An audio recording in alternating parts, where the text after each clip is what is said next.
Mga Lodi, lumalabas pa ba sa Marina board exam ito?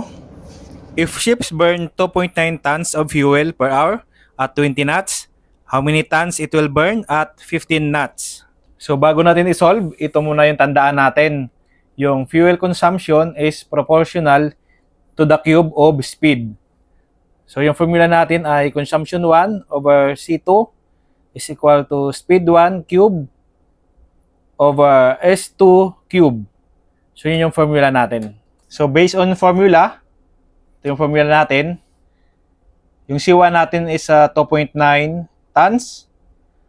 Yung C2, yung hinahanap natin, X, is equal to yung speed 1 natin, 20 knots, cube. At yung speed 2 natin is 15 knots, cube. So, cross-multiply lang natin yan. Yan. X 20 cube is equal to 2.9 times 15 cube. Okay, so dahil hinahanap natin yung X, divide natin yung side sa 20 cube. So, yan na yung lalabas. X is equal to 1.2 tons. Okay, so ibig sabihin, sa 15 knots, yung barko natin ay 1.2 tons yung magagamit niya sa 15 knots. Okay?